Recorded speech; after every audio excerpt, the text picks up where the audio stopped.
Bonjour tout le monde, bienvenue au lendemain du conseil de la séance du 18 novembre 2024.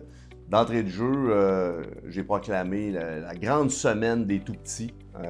Bon, c'est sûr que c'est un moment pour l'annoncer, c'est comme ça à l'échelle du Québec. Ça reste qu'à Amos, c'est pas une semaine, on fait ça à l'année, s'occuper de notre monde. Ça reste que bon de dire que on place les besoins des enfants là, et des familles au cœur de nos décisions, de reconnaître les principes d'action qui sont essentiels pour que nos efforts collectifs soient une réussite, puis qu'en même temps, qu'on soit concret et cohérent face à nos politiques. C'est essentiel. Alors, très fier du travail qui est fait par nos équipes pour les tout-petits. Et en même temps, je suis content parce qu'hier, on avait une petite famille, une femme avec son bébé, son petit garçon de 5 mois qui était là, qui venait justement nous parler là, de parcs. Il y a beaucoup de nouveaux citoyens qui ont construit des maisons dans le secteur des Hauts-Bois, dans le secteur du lac Arthur. Et eux, ce qu'ils nous disent, c'est qu'il y a beaucoup d'enfants, plus de 50 enfants dans le secteur. Bon, c'est sûr que tout ça sera validé, mais nous ont fait un dépôt là, de demande officielle pour avoir un parc. Bien sûr, on ne décide pas ça là, comme ça là, durant une rencontre là, publique. Là. Par contre, on va porter la demande là, à notre comité d'analyse. On a un plan sur les parcs, un plan qui est généralement un plan triennal. Il y en a beaucoup à faire. Dans les dernières années, on a fait la réflexion de beaucoup de modules. Plutôt que de faire des nouveaux parcs, on les a sécurisés, on les a modernisés. C'est sûr que bon, ça coûte un peu moins cher, mais en même temps, c'est important de garder nos infrastructures de qualité sécuritaire. On sait qu'on a besoin de faire quelques parcs, là, entre autres dans Amos-Ouest, il y en a qui s'en viennent, qui sont déjà dans nos cartons. Sauf que bon, je comprends aussi l'urgence d'agir, je comprends que les gens veulent avoir un endroit là, pour socialiser. Ce sera analysé, n'ayez crainte. Maintenant, si je rentre dans les points là, un petit peu plus de l'ordre du jour, il y a un nouveau règlement qui est en vigueur à la Ville d'Amos qui vient régir les conteneurs. Puis tu sais, on en avait déjà un, on l'a assoupli, puis on l'a modernisé, on l'a mis un petit peu plus au goût du jour. Tu sais, l'objectif là-dedans, c'est quand même assez simple. Là. On veut pas qu'il y ait des conteneurs, que ce soit un peu tout croche, un peu partout, que ce soit dans le commercial et l'industriel. C'est sûr que c'est le fun. Un conteneur, c'est sécuritaire, c'est pas cher, c'est facile à manipuler. Ça reste que pour une municipalité, quand ça commence à avoir une éclosion de conteneurs, on perd le fil, puis ça devient un peu n'importe quoi. Alors, je comprends qu'on est une ville peut-être un petit peu plus nordique, mais c'est pas une raison pour pas garder un patrimoine bâti de qualité et, dans le fond, une espèce d'harmonie entre les nuisances qui peuvent être sur nos terrains. Alors là, il y a eu 3 dérogations mineures hier pour venir régulariser des situations. Je vous le dis, là, il y a plusieurs cas problématiques présentement. Les gens, on les invite à venir voir notre urbanisme puis dialoguer parce que, bon, on essaye de trouver des solutions. Il n'y a pas de solutions mur à mur, tout azimut qui sont faciles à prendre.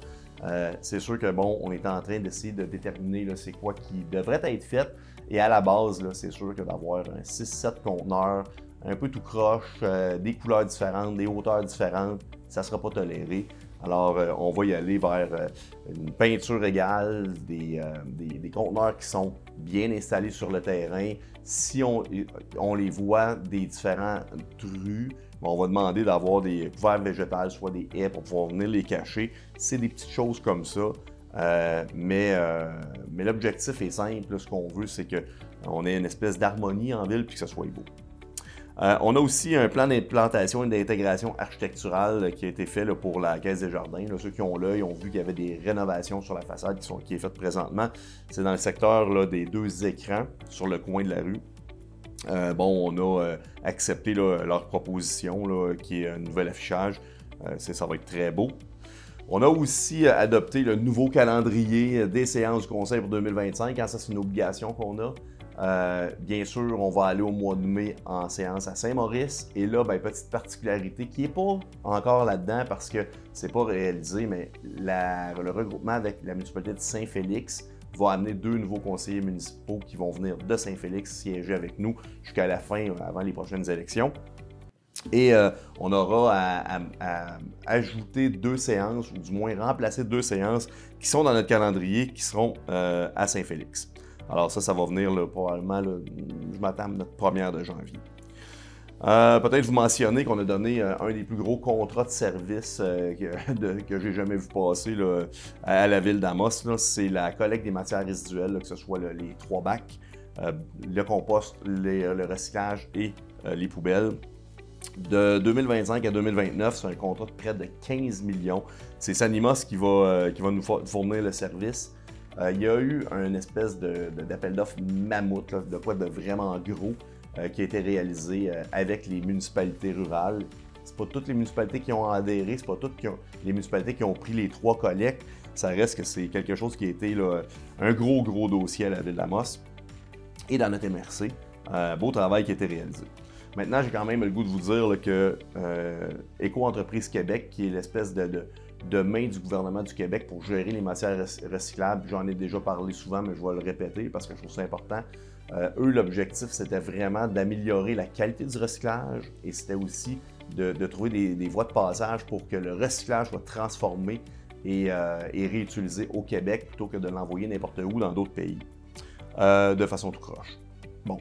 Leur premier grand défi, puis c'est le défi qu'ils se sont donné, c'était de moderniser les appels d'offres et je dirais, faire une espèce de mur à mur dans le Québec pour les types de collecte, puis les façons de collecter.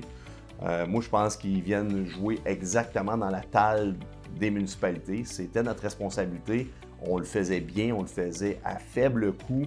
Là, on est rendu avec quelque chose qui est rendu assez complexe, avec bien des critères. C'est plus long aussi, ça prend des autorisations de Québec. Pas très fier de comment ça fonctionne. Puis ce qu'on se fait répondre, bien, si vous voulez être remboursé pour votre recyclage à 100%, bien, il faut que vous suivez ce qu'on vous demande de faire. Ça m'énerve. J'aime pas ça, je suis pas content. Mais écoutez, c'est pas qu'on ne le mentionne pas, je l'ai mentionné sur plusieurs tribunes. Je pense pas que ça va améliorer nos principes de gestion, je pense pas que ça va améliorer les coûts. Je pense pas que pour le Québec, ça va nous rendre plus performants de faire ça. Mais on n'a pas bien le choix pour l'instant, alors on y va de l'avant. Rien contre Sanimos en passant, puis rien contre le fait qu'on veut se regrouper avec d'autres municipalités. Là. Il y a des choses qui sont bien là-dedans, c'est toute l'espèce d'ingérence de Québec, puis la paperasse qui est alentour de tout ça, qui m'horripile. Je l'ai dit, je suis resté calme. Je trouve bon en intérieur. On a aussi appuyé la municipalité de Launay, qui a une école qui commence à être vétuste. Ça commence à se parler comme de quoi que c'est une école qui pourrait potentiellement être fermée, là, puis qu'il y a des enfants qui soient relocalisés.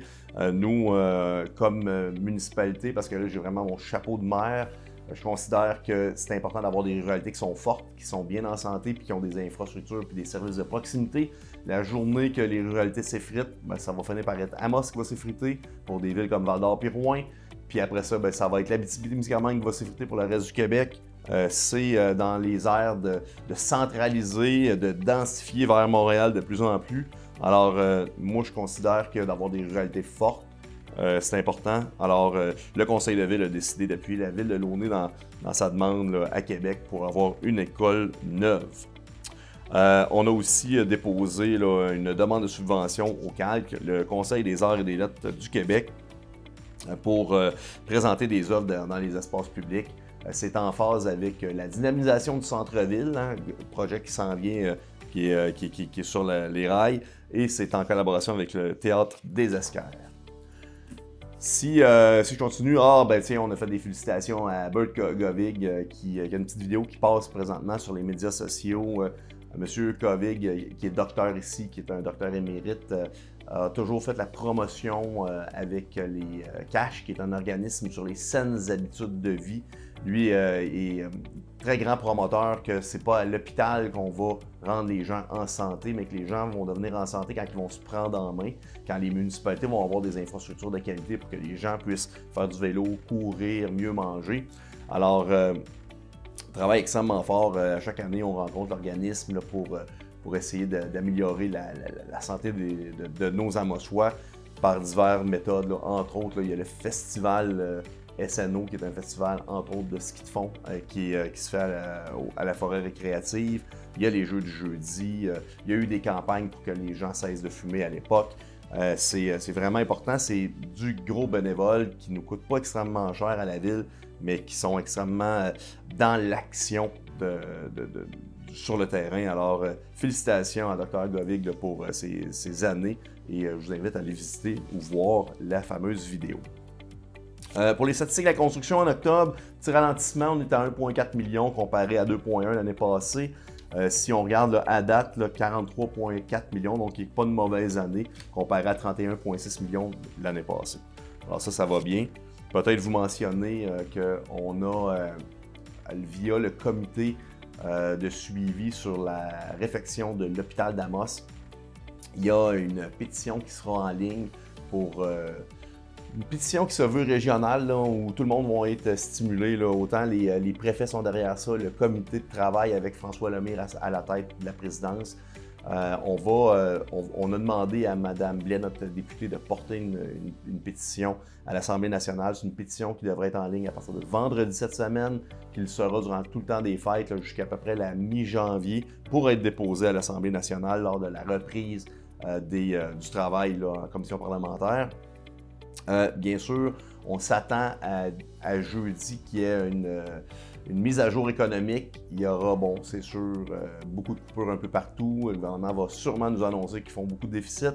Ça reste qu'il y aura des projets qui vont être annoncés. Alors, on a quand même un petit espoir dans la mesure où on n'a rien pour Amos, pour l'hôpital d'Amos. C'est sûr que vendredi, tout ça sera en ligne et je vous invite tous et chacun à signer la pétition parce qu'une pétition qui a des noms, ça a une certaine force. Une pétition qui ne lève pas, ça n'en a pas. Et c'est extrêmement important de maintenir les blocs opératoires à Amos. C'est 50% des opérations qui se font présentement en Abitibi-Témiscamingue. Et la journée qu'on va cesser de faire des opérations à Amos, c'est pas Rouen et Val-d'Or qui vont les récupérer. Là. On va être obligé d'aller à Montréal et à Québec. Alors, ce sera une perte de services de proximité à nos citoyens. Alors, j'espère qu'il y aura un mouvement régional qui va venir nous aider à signer la pétition. Peut-être vous mentionner aussi que, bon, il y a eu un repreneur pour Nez Rouge. Ça fait plusieurs années que j'étais un peu déçu qu'Amos n'ait pas la possibilité d'avoir du raccompagnement. Là, c'est le MRAR, qui est notre Carrefour Jeunesse, qui a décidé de le reprendre. Oui, on va lui donner un petit coup de main. Il faut que la population embarque aussi, hein, ça prend des bénévoles. Alors, je vous invite à aller ou du moins vous engager, là, comme disponible, aller sur le site du MRAR. On parle de bénévoles, ça donne bien. Ce soir, c'est la grande journée à Amos pour célébrer nos bénévoles. Il va y avoir plus de 400 personnes qui vont venir au Théâtre des Esquerres. On va leur remettre des prix, des petits cadeaux.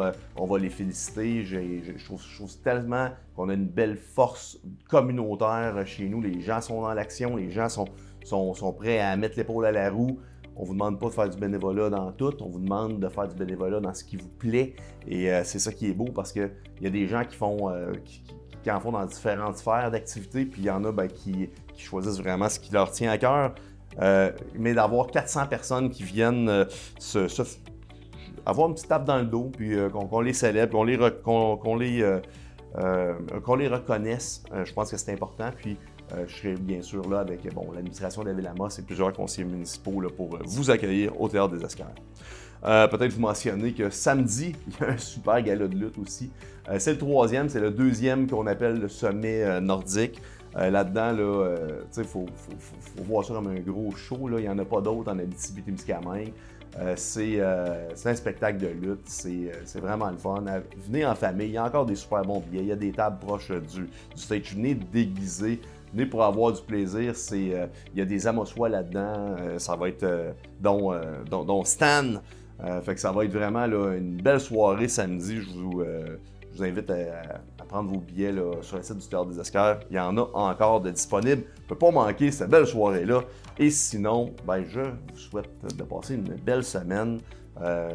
Oui, on s'en vient dans le temps des fêtes. Ça commence à être le temps des parties de Noël. Soyez prudents. Conduisez pas si vous êtes en boisson. Il va y avoir Nez Rouge. Puis en même temps, profitez quand même là, du temps des fêtes. Profitez-en en famille. Puis on se revoit dans 2 semaines.